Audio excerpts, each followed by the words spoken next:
Salve, meu caro, minha querida. Vamos continuar aí as aulas para a PUC do Paraná. E agora vamos falar então aí da obra da Alice Ruiz, grande escritora da literatura paranaense, da literatura brasileira também, grande autora aí, né, enfim, da poesia, certo? Tá viva ainda, né, uma grande escritora. Legal? Antes, porém, olha, ó, se inscreve aí, certo, no canal, massa, ativa aí a notificação, compartilha o vídeo, beleza? Né, enfim, segue a gente lá também no Instagram, legal? Vai ser bastante bacana. E lembre que nesses locais todos aí eu disponibilizo para vocês, massa, né, as questões aí, né, enfim, dos resuminhos, né, galera, e tudo mais, tá bom?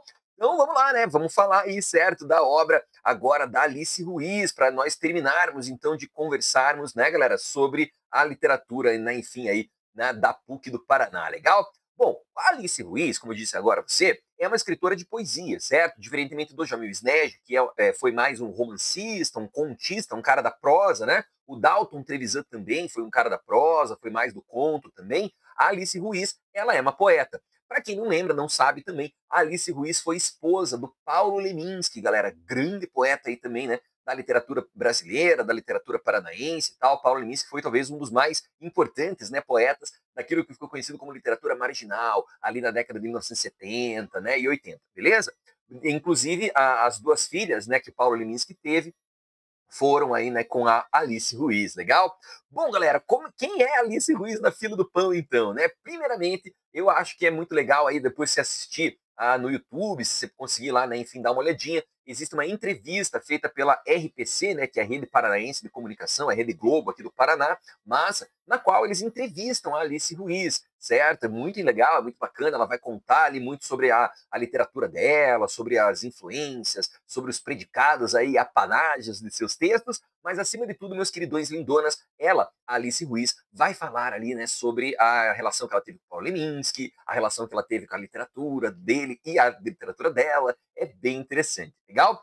Bom, a Alice Ruiz, gente, ela é uma poeta, mas uma poeta diferente, olha só, ela vai escrever muitos haikais, mas acho que você lembra aí, o haikai é uma estrutura poemática bastante particular e extremamente objetiva, na qual existem três estrofes, desculpa, três versos, não três estrofes, três linhas, massa. E essas três linhazinhas, esses três versinhos, geralmente tem lá uma construção poemática bastante específica, um número específico, né, de sílabas poéticas, geralmente 6 sílabas poéticas, né, enfim, ali, o que fecharia quase uma redondilha menor, legal? Frequentemente esses textos também têm um padrão de rimas, né? Então, assim, o haikai é um poema, é um tipo de poesia que veio lá do Japão medieval, legal? E o Paulo Leminski, assim como a sua esposa Alice Ruiz, eram dois grandes fãs aí, né, da cultura oriental, certo, da cultura japonesa e também, é claro, da poesia desse local. E, portanto, fizeram bastantes textos nos quais abordaram essas ideias aí, legal? E isso vai aparecer, assim, ó, recorrentemente, certo, na obra da Alice Ruiz. Ela, galera, escreveu bastante, olha só, ela foi uma escritora bem prolífica, né? Ela escreveu mais de 20 livros,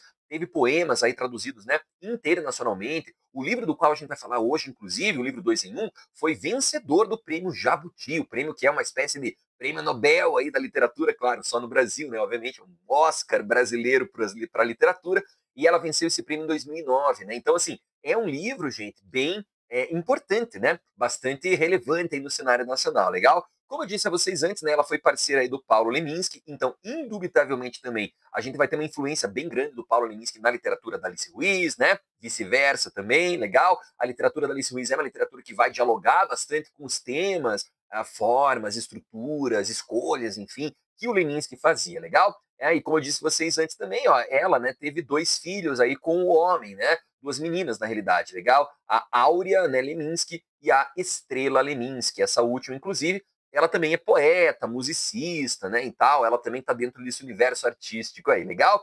Bom, a Alice Ruiz, galera, ela é poeta, mas ela não se limita apenas a escrever poesias, certo? Ela também teve muitas letras, né, enfim, de suas canções gravadas aí, né, e tal, por vários indivíduos, por várias pessoas, beleza? Por vários, né, enfim, artistas, como a Cássia Eller, a Gal Costa, a Adriana Calcanhoto, né, a Nausete, legal? Né? Então, assim, a Nausete, inclusive, vai gravar um poema dela, né, que é o Olhos de Camões, que eu acho que é um dos mais famosos poemas aí da Alice Ruiz e tal, e é muito lindo, né? Então procure depois aí Olhos de Camões, né? Escreva lá no YouTube, né? Em algum lugar vai aparecer lá Nausete, né? Que é uma cantora brasileira e também bastante famosa. E assim, ó, a Alice Ruiz então vai vincular-se, né? Aquilo que a gente chama, né, enfim, ali de multiplicabilidade da literatura, certo? Ela é plurívoca, certo? Ela é multívoca, sacou? Ela tem muitas vozes, ela tem muitas formas, legal? Nesse sentido, ó, tá aí ela e o Leminski juntos, né? Ela vai, galerinha, se vincular à literatura pós-moderna, legal? Ou seja, a Alice Ruiz, ela não é uma escritora da, sei lá, primeira geração, da segunda geração modernista, não, ela seria uma escritora contemporânea, né? Embora, é claro, ela tenha escrito aí muitas das suas obras, poxa, há 40, né, até talvez mais anos atrás aí, tá legal? Então, assim, ela pertenceu ó, a uma geração bem importante, gente, que ficou conhecida como geração mimeógrafa, legal? Ali nos anos de 1970, que era uma geração que era chamada de contracultural, certo? Era uma geração que lutava muito ali contra a ditadura militar, né? A censura e outras ideologias, enfim, que eles consideravam inadequadas e incorretas aí, beleza? Nesse contexto, a geração mimeógrafa foi mais uma das gerações que surgiram, mas após ali década de 1950. Lembre que a gente começa essas gerações todas da poesia com a geração do concretismo, certo? Concretismo que foi uma das gerações mais importantes na obra aí, né, enfim, do Ferreira Goulart, legal, grande poeta da literatura brasileira também. Além do concretismo, tivemos também a geração chamada de poesia praxis, a poesia processo, a geração mimeógrafo, né? Mas teve uma, digamos assim, galera, um nome, né, que foi um grande guarda-chuva, digamos assim, que cobriu, né, todos esses movimentos, legal? Então toda essa galera aí, né, participava no fim das contas da mesma vibe, né, do mesmo movimento. E esse movimento, galera, ficou conhecido como poesia marginal, legal? A poesia marginal é a poesia na qual faz parte aí Alice Ruiz, o Paulo Leminski, o Chacal, o Torquato Neto, a Ana Cristina César. Meu Deus, a lista, né, gente boa, é interminável. Tem um monte de gente aí, né, enfim, que vai fazer parte dessa lista, beleza? Um monte de gente, né, que eu estava dizendo para você aí, galerinha, que faz parte desse movimento literário, legal? Então a geração mimeógrafo foi uma geração muito contracultural, certo? Uma geração assim, uma postura crítica bastante significativa. Eram pessoas que lutavam contra os ditames da ditadura militar, a censura, as ideologias aí, né, enfim, extremistas, e eles usavam o mimeógrafo, certo, como a sua arma. Isto é, eles não faziam livros, mas eles imprimiam literalmente textos nas ruas, em outros locais, certo? A fim de que esses textos alcançassem um número mais expressivo de pessoas, legal? O próprio Leminski, né, fez muito isso aí. Então, assim, a produção da literatura deles, no geral, galera, era uma produção ó, independente, né? Ou seja, não era uma produção feita a partir né, de muitos textos elaborados. No geral, a galera construía textos ali no cotidiano mesmo. E nesse sentido, gurizadas, justamente por fazer essa produção mais independente, né? Esses textos mais, digamos, simplistas, do ponto de vista, claro, da estrutura, uma vez que esses textos precisavam ser curtos, diretos, não é? Objetivos. Esses poetas todos e todas vão optar ó, por uma linguagem muito coloquial, uma linguagem muito popular, uma linguagem muito acessível e, acima de tudo, muito crítica, muito assim, sabe, né? Forte, tudo, tá bom? Muito, né? Enfim, ali vinculada, né? A ideologias, certo, que eles colocavam dentro dos textos. Bacana? Então, assim, a Alice Ruiz, ela é mais uma dessas escritoras que ao lado do Leminski, né, e esse ao lado é literalmente mesmo, né, como você vê pela fotografia aí, ela vai, né, contribuir aí para o desenvolvimento da poesia nesse contexto social, legal? Nessa ideia, galera, a gente tem, portanto, aquilo que a gente chamaria ó, de poesia marginal, legal? Poesia feita à margem da sociedade, né? Então, assim, tem vários escritores e vários autores que vão né, participar desse movimento. A gente tem aqui então, né, aí, ó, seja marginal, né, seja herói, né, enfim, aqui, ó, um dos lemas, não é, desses caras. Aqui em cima, como você está vendo, ó, existia o famigerado mimeógrafo, beleza, né? Eu, claro, nunca ouvi falar de um mimeógrafo, né, não sou velho a esse ponto, legal, mas enfim, era uma tecnologia ali da época, a qual usava stencil e álcool para literalmente copiar. Era como se fosse um carimbo, sabe, portátil, assim. Você rodava aquela manivelinha ali e a folha saía, né, como se fosse impressa, sacou? Você fazia uma impressão ali na hora, em qualquer local, né? Então a poesia marginal, ela reuniu muita gente. Claro que cada uma desses escritores, desses poetas, né, acabou escrevendo de um jeito diferente. Né? O Leminski, por exemplo, que aparece aqui no comecinho, da esquerda para a direita aqui, né? A Ana Cristina César, número 2 aí, ó. Né? Enfim, o Torquato Neto, número 3 aqui, o Chacal aí, o número 4, ó. Essa galera toda, cada um deles, é claro, vai ter as suas próprias idiosincrasias, os seus próprios apanágios aí literários, né? Mas todos produziram a mesma, digamos assim, vibe ideológica, literária, estilística, ou seja, eram textos curtos, meio que influenciados pelo concretismo, pela poesia visual e imagética, eram textos cuja linguagem era extremamente vinculada a uma questão de coloquialidade, e acima de tudo, galera, eram textos cujos temas eram bastante polêmicos, né, bastante críticos, bastante assim, sabe, né, combativos, mas para se unir, né, enfim, a esse movimento aí. Então, o Dois em Um da Alice Ruiz, gente, é um livro que está nessa pegada, né? É um livro que vai se influenciar bastante, ó, pela poesia marginal, pela poesia concreta, ou seja, por todos esses movimentos de contracultura. Lembre, movimentos de contracultura, eles eram contra, né, a cultura estabelecida, contra o establishment ali, né, cultural brasileiro. Então, houve vários desses movimentos, como eu te falei antes, né? A geração mimeógrafo, poesia praxis, poesia processo, concretismo, neoconcretismo. Só que todos eles, ó, estão no mesmo guarda-chuva que eu te falei, chamado poesia marginal. Legal? Dentro dessa ideia, então, ó, o estilo da Alice Ruiz, galera, não é diferente do estilo de outros autores dessa época. Ó. Além de ser muito objetivo, né, muito minimalista, muito direto, e com isso muito irônico, muito sarcástico, né? É, acima de tudo, galera, um estilo experimental, legal? Ela não vai construir uma literatura muito elaborada, do ponto de vista assim, de ser muito diferenciada, né? Então ela vai usar bastante haikai, né? Vai trazer bastante poema visual e concreto, mais ou menos o que a galera da época ali fazia. A diferença está nas temáticas, certo? Por quê? No caso da Alice Ruiz, assim, vai acontecer um fato, né, bastante marcante na vida dela, que é o seguinte: ela teve um filho, né, com o Paulo Leminski, legal, e esse menino ele acabou falecendo aos 10 anos de idade. Né? Ele teve uma doença lá, né, linfoma e tal, acabou falecendo.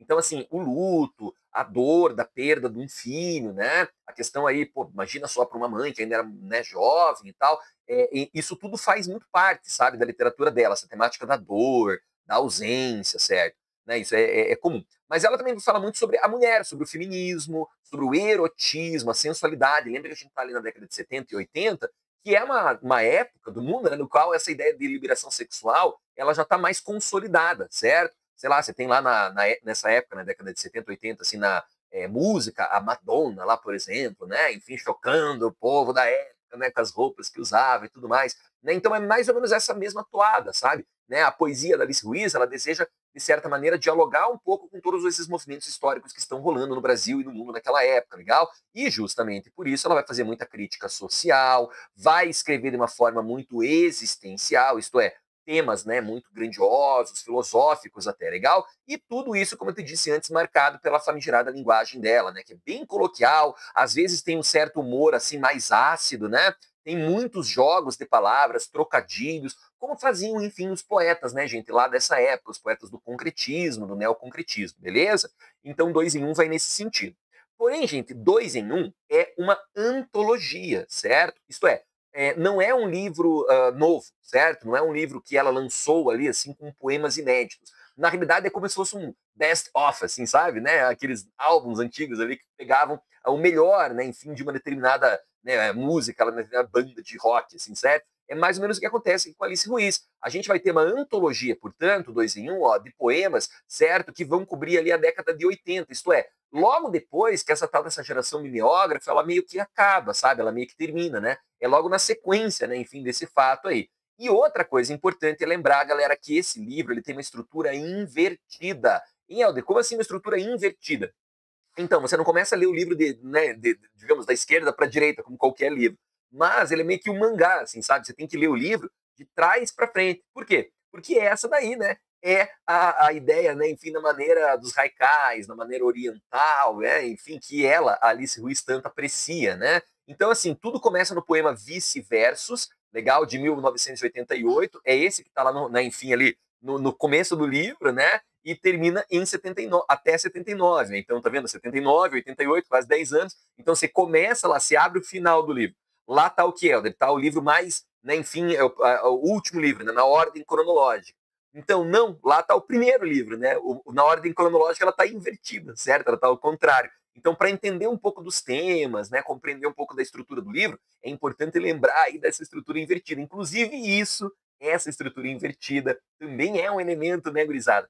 De contribuição de sentido, de significado. É uma forma da Alice Ruiz também né, de fazer aí a sua literatura funcionar, né, de fazer uma literatura diferente, uma literatura que, né, enfim, não é muito comum, não é uma coisa muito recorrente, sabe? É uma forma, enfim, aí muito pessoal de construir aí a sua literatura, legal? Bom, o livro, galera, vai incluir, então, basicamente, esses livros aqui, ó, certo? Você tem o livro Até 79, o livro Navalha na Liga, o livro Paixão Chama Paixão, o livro Pelos Pelos e o livro Vice-Versos, legal? Além desses daí, a gente também tem algumas outras obras soltas, digamos assim, né? Pequenos poemas, né? E tudo mais. Legal? Aí vão totalizar 7, né? Tem mais outras 2 partes ali, tudo bem? E aí a gente vai, né, enfim, vendo, né, os livros. Claro, eu já coloquei aqui na ordem de trás para frente, né? Vice-versos, né? Enfim, seria, né, o primeiro livro lá. A gente está, né, enfim, vendo a ordem ao contrário ali. Legal? E como eu te falei, ó, esse livro ganhou o prêmio Jabuti de Literatura, certo, galera? Lá no ano de 2009, né? Então,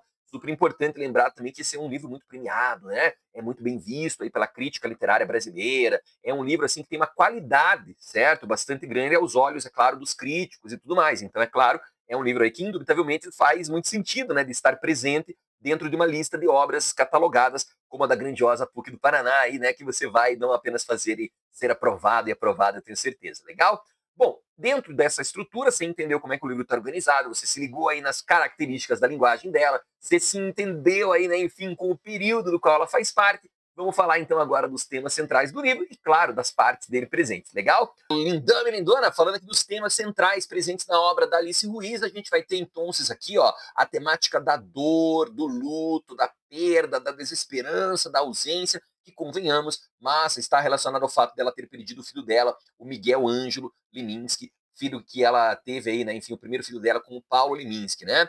Indubitavelmente, não é verdade? A perda, a dor, não é perda apenas da pessoa, né? É a perda, sei lá, a mãe que era mãe não é mais mãe, o pai que era pai não é mais um pai, a ausência daquele indivíduo que ali se fazia presente que não mais está ali, né, gente boa? Todas essas questões, certo, são, convenhamos, né, bastante negativas, né, bastante ruins aí, legal, né? Não precisa a gente, né, obviamente, refletir sobre isso para saber o que ela estava sentindo. Então, essa temática do luto, da dor, da, sabe, descrença e etc., vão acompanhar aí muitos poemas da Alice Ruiz no desenrolar aí da sua obra, legal?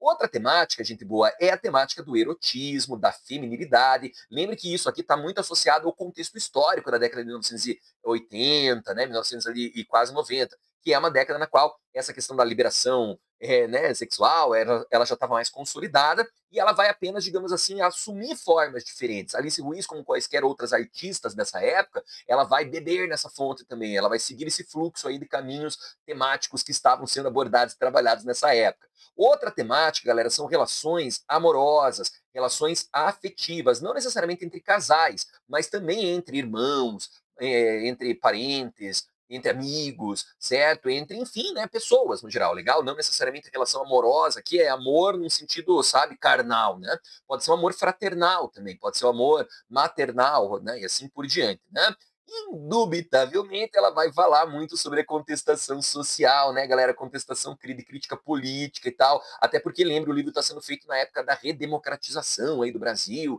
a década de 80, quando o Brasil então vai sair efetivamente da época da ditadura militar e tal. Então, claro, o livro tem toda essa pecha, certo? De ser ele também um livro crítico do ponto de vista político. Bacana? Tem muitos poemas, inclusive, nos quais a Alice Ruiz vai abertamente falar sobre essa questão, sobre a politização brasileira, sobre o endurecimento, né, enfim, lá, de determinadas questões políticas, não é? Então esse tema também está presente.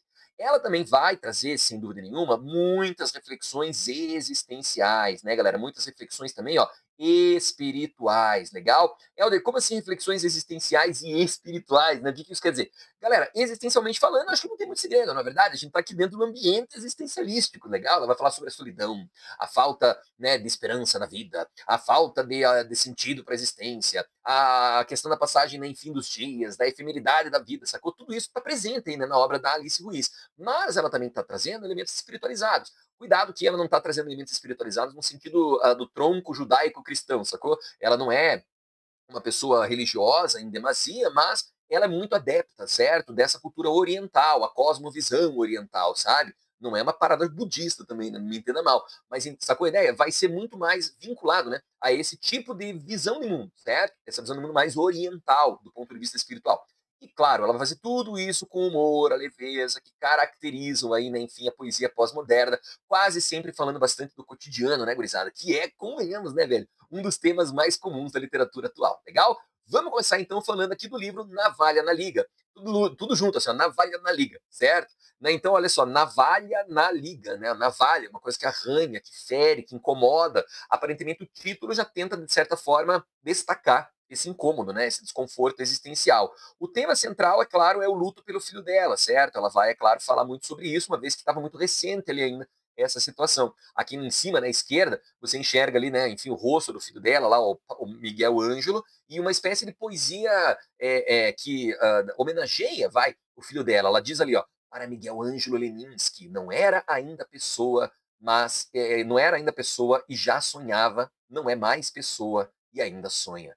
Que lindo isso, né, gente? Olha, ela está dizendo que, embora o menino tenha falecido, morrido, infelizmente, os seus sonhos, quem ele era, a pessoa que foi, né, isso ainda permanece. Né? Essa pessoa ainda está aí presente, os sonhos dele ainda vivem em nós que aqui ficamos e tal, muito legal. Ela também vai trazer muitas críticas sociais, galera, legal? E essas críticas sociais, quase sempre, são marcadas por muita ironia, metalinguagem, né? Então, nesse poeminha aqui, ó, certo? Que é bem curtinho, ó, perceba que é um poema que não tem uma preocupação muito grande com questões formais, não é? Rímicas e tal. Ela vai dizer ali, ó, se eu fizer poesia com a tua miséria, ainda te falta pão. Para mim, não. Olha só, ela está dizendo que se ela fizer poesia com essa miséria social das pessoas que estão aí presentes na sociedade, ela vai exauri-las, ela vai tornar essas pessoas ocas. Ela, pelo contrário, não vai faltar pão para ela, não vai faltar alimento, não vai faltar, sabe, poesia, sacou? Né? Ela ainda vai continuar tendo, né, enfim, essa base, digamos, de construção de sentidos aí. Genial, né? A Alice Ruiz é uma mulher inteligentíssima, sagaz, absurdamente, né? Enfim, aí grandiosa nas grandes e extremamente boas poesias que produziu. Bom, indo para frente, a gente tem um outro livro, galera, que se chama Paixão Chama Paixão. E esse chama, ó, escrito com X aqui, como você vê, né? Não é do verbo chamar. Massa, parece uma brincadeira. Ó. Lembra que eu falei para você que ela faz muitos trocadilhos, né? Esse é um deles. É um trocadilho, uma brincadeira com o chama do verbo chamar, mas chama no sentido de ser uma chama acesa, né? Algo que queima e tudo mais, legal? Nessa parte, ela vai usar muito humor, vai fazer uma releitura muito grande da tradição poética, né? Vai, inclusive, trazer o Camões, galera. Lembra do Camões, do Luiz Vaz de Camões, do aquele cara que escreveu lá, Amor é fogo que arde sem se ver? Pois é, ela vai fazer muitas vezes certas reflexões nesse sentido, legal? Então aqui, ó, a gente tem uma coleção, né, de poemas que refletem exatamente isso, ó. Esse primeiro aqui que está colorido, não é? É um poema concretista, olha lá, ela diz ali, a visão do indivisível, a previsão na previdência. Olha que interessante, ela vai tirar a vogal I do visão, a vogal I também do indivisível, a vogal E do previsão, a vogal E do previdência, e nesse sentido, essa falta, né, de vogal ali faz com que não se veja, com que não se divida, né? Com que não se preveja, legal? Então ela brinca um pouco com a ideia de que a ausência do vocábulo, a ausência da palavra, no caso da vogal, ela tira o principal, a essência, não é, da palavra. Então, claro, isso também pode ser uma leitura, né, do ponto de vista social, uma vez que, né, segundo ela, naquele contexto histórico, estavam tirando a essência das pessoas através da ditadura militar, das perseguições que estavam acontecendo. Mas também dá para fazer uma leitura mais vinculada, né, a esse contexto de que essa visão, esse indivisível, ou seja, essa falta das vogais, ela representa também uma forma de trocar, né, de modular, de fazer uma espécie de embreagem de sentido. Eu tenho um sentido, né, com a vogal, eu tenho outro sem ela. Eu tenho uma interpretação com ela, tenho outra sem ela, entende? Dá para ir, né, nesse caminho aí. Esse outro poeminha aqui de cima, ó, por uma só fresta entra toda a vida que o sol empresta. Muito semelhante, inclusive, aqui aos poemas do marido dela, né, do Paulo Leminski. O Leminski também fazia poemas bem parecidos com esses daqui. Esse aí é um haikai, não é? Ela tem aí toda a estrutura do haikai, se a gente for contar lá sílabas poéticas, certamente teremos um número igual, né, de sílabas poéticas aí, provavelmente uma redondilha maior, legal, né, em todos os versos. Mas assim, acima de tudo, é um poema que parece que retrata um instante, como se fosse uma fotografia, ó. Ela falando por uma fresta, né, entra toda a vida que o sol empresta. Que legal, né? Mesmo num, né, enfim, átimo de segundo ali, a gente ainda pode ver a vida, pode sentir a existência, pode se tornar uma pessoa melhor, né? Isso que ela está querendo dizer aí, ó. Aqui nesse outro, né, um poema mais metalinguístico, certo? No qual ela faz ser mais irônico. Ela diz: poema meu igual, vão dizer, é experimental. Olha que legal, dá para ler aqui de várias formas. Poema meu É igual, vamos dizer, é experimental. Ou o poema meio igual, né? Os poemas são iguais, aí por isso dizem ser experimentais. Né? Então dá para fazer várias leituras, mas veja que é uma crítica, né, construtiva, digamos assim, dela, em relação ao fato de que, nesse contexto, a poesia ela representa, né, de certa forma, ali uma maneira experimental mesmo de construir uma literatura que não era muito comum naquele contexto. Né? Aqui, por exemplo, a gente vê bem uma influência do concretismo. Ó, massas, palavras ali dispostas, não é? De uma outra maneira e tal. Ela diz, ó, sem luto pelo obsoleto, só absoluto. Legal, né? Então aqui dá para fazer também várias leituras, né? Claro, um trocadilho com a palavra obsoleto e absoluto que ela está colocando e tal, mas além disso, o só luto, né, do final ali, né? Não pode ser só leto, pode ser só luto também, né? Ou seja, de novo ela está querendo refletir sobre o luto, talvez, massa do filho dela, ou então aqui nesse caso desse sem luto, né, pelo obsoleto, eu só absoluto, né? Ou eu só luto por isso, né? Eu só luto no sentido de lutar, não de sentir luto, de ter o luto. Então a ideia do trocadilho permite infinitas interpretações de um poema. E é isso que os vestibulares gostam de explorar, não é verdade? A ideia da interpretabilidade, certo? Da multiplicidade de sentidos, né? Da plurissignificação aí dos poemas, bacana, isso é legal aí de você prestar atenção. Ainda nessa parte, ó, como eu te falei, né, anteriormente aí, a gente tem aqui um poema chamado Olhos de Camões. A Ana Onzetti gravou esse, enfim, poema, né, musicou ele e tal. Muito bonito, por sinal, né? Então eu aconselho você depois a dar uma olhada aí, escreve Olhos de Camões na Onzetti. Legal, dentro aí do YouTube e outros canais de pesquisa que você tenha, você certamente vai curtir bastante. Veja que ela vai trazer nesse poema vários trechos do Camões, certo? De poemas, trechos da epopeia que ele escreveu, né, que é os Lusíadas e tal, e ela vai, né, enfim, assim, meio que mesclando com isso uma estrutura formal. Ó. Isso aqui é um soneto, né? Eu tenho ali dois quartetos, dois tercetos, existem ali, né, enfim, algumas rimas, né, em alguns contextos, legal? Ele é um poema mais heterométrico, mas é um poema que dialoga com a tradição. E ela diz lá, ó, em vossos claros olhos, escondido o lindo ser de vossos belos olhos, com que os meus olhos foi escurecendo e os olhos pelas águas alongava. Você percebe aí também, claro, a tal da aliteração e da assonância. A aliteração é a repetição de sons. Então, esse som do S, vossos, claros, tal, ela está tentando talvez meio que representar um pouco do sotaque, né? Do sentido da tradição poética, a forma como o Camões falava, aquele, né, sotaque lá do português de Portugal. Além disso, também esse som repetido dá a ideia do mar, né? Dá aquela ideia do som, assim, que é um tema muito comum, não é, na obra de Camões. E ela continua, vossos olhos, senhoras, que competem, mas contra vossos olhos quais serão? De meus olhos vereis estar manando as dos meus olhos, com os seus se banhem. Olhos onde tem feito tal mistura, olhos formosos, em quem quis natura, nasceram lindas flores para os olhos meus, de ver os vossos, tira já, não podeis fazer meus olhos ledos, mas nos olhos mostrou quanto podia.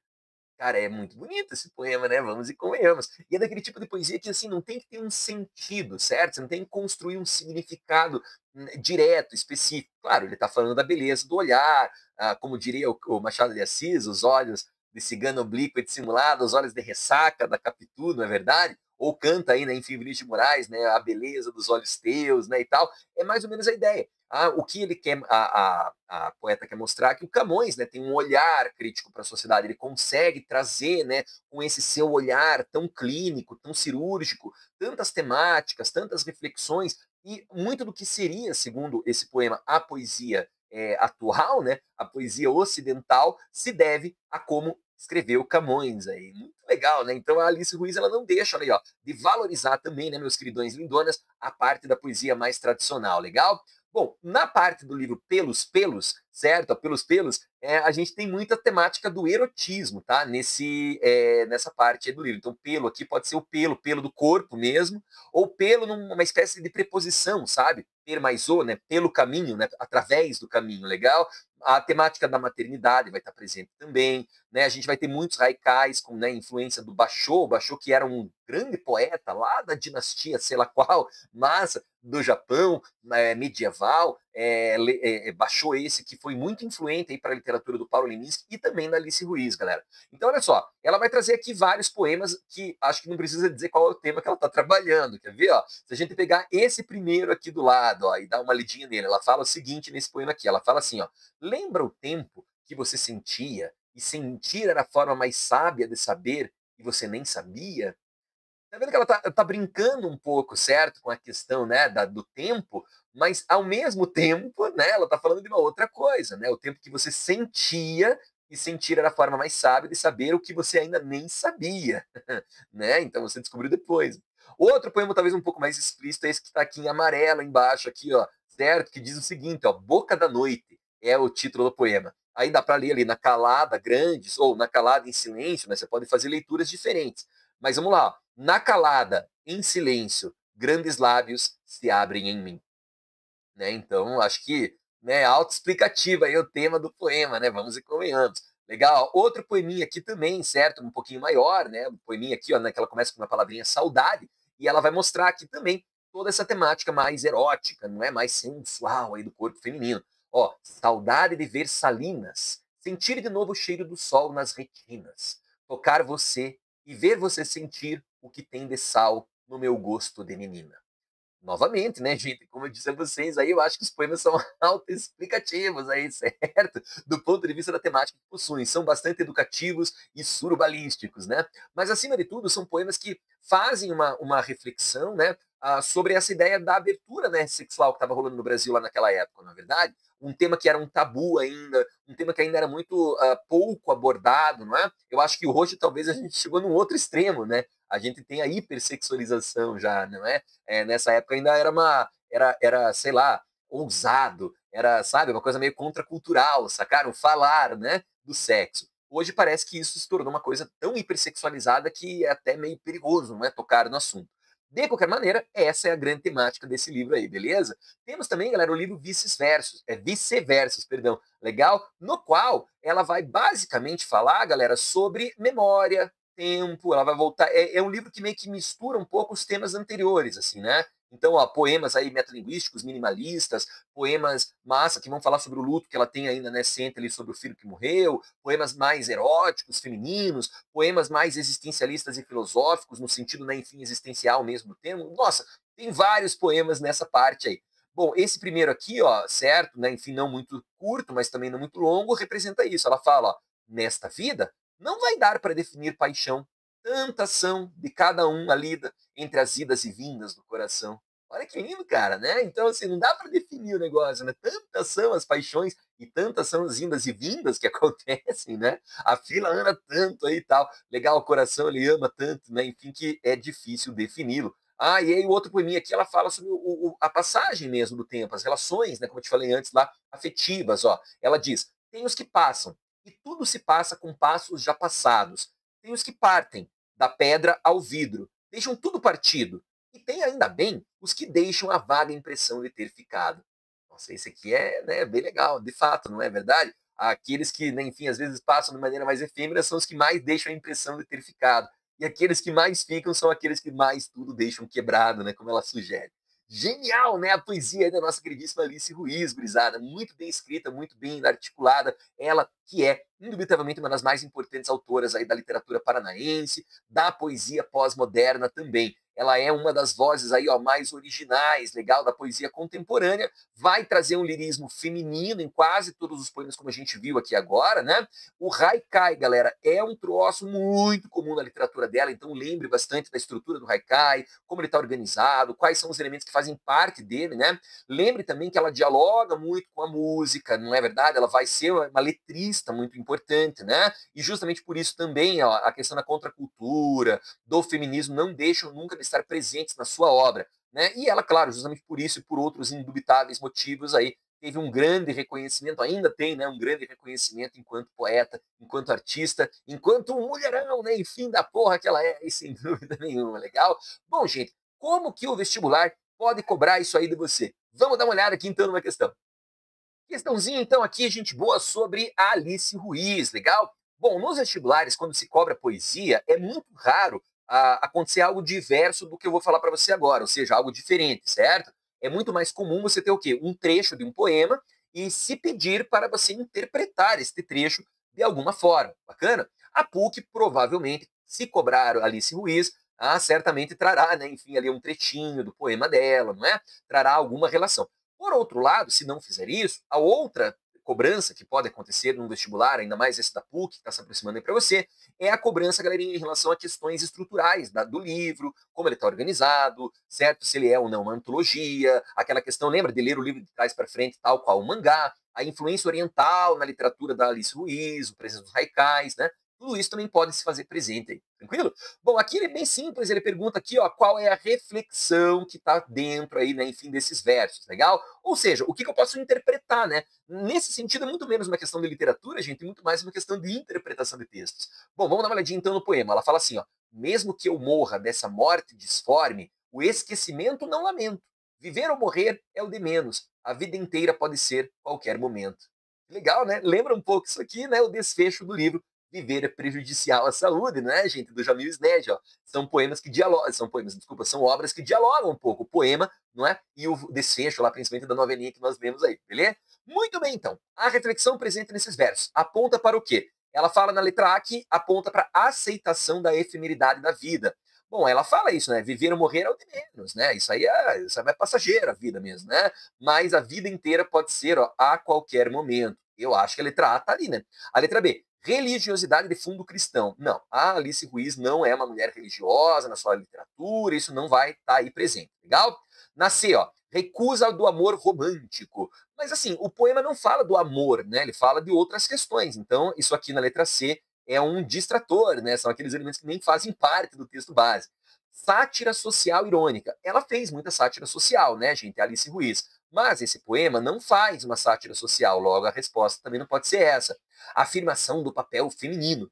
O poema pode ser lido tanto, sei lá, por um homem, uma mulher, uma pessoa que se identifica com quaisquer outras, né, questões aí. Eu acho que não é uma questão de gênero isso aqui, né? Então o poema não tem a ver com a questão da afirmação do papel da mulher. A letra E também não seria a resposta, logo, galerinha, temos aqui a alternativa A, né, como resposta correta, legal? Então, assim, ó, como eu te falei lá do Jamil Sned, também do Dalton Trevisan e agora da Alice Ruiz, terminamos aí então a lista de obras catalogadas, né, gurizada, no vestibular da PUC do Paraná. É muito simples, é basicamente entender enredo, compreender a estrutura dos textos, ficar atento aí, né, enfim, aos aspectos composicionais da obra, legal? Fique atento então a esses elementos que eu tenho certeza que você vai se dar muito bem. Legal, galerinha? Bom, dito isso então, tem aí, olha aí, ó, certo, os meus contatos, peço aí para que você se inscrever lá no meu canal do Instagram, no canal aqui do YouTube, legal? Se quiser os resumos aí, as obras, é só se inscrever aí lá e trocar uma ideia comigo aí que eu envio para você, beleza? Tirando isso aí, né, meu queridão lindona, vamos então, né, encaminhar aí para os finalmente, legal? Né, peço novamente para se inscrever, né, enfim, em todos esses locais. Agradeço aí a sua audiência, a sua paciência, certo? Foi um prazer desmesurado, incomensurável aí ter o privilégio e a honra de estar aqui virtualmente com você e com o senhorito, com a senhorita, com vocês todos aí, legal? Espero que vocês dêem muito bem nessa prova aí da PUC do Paraná, que esses resumos ajudem-no e ajudem-na nesse sentido, legal? Muito bem, então, valeu, grande abraço aí do Helder, a gente se vê numa próxima oportunidade, não deixa de me seguir aí, tá legal? Valeu, até mais!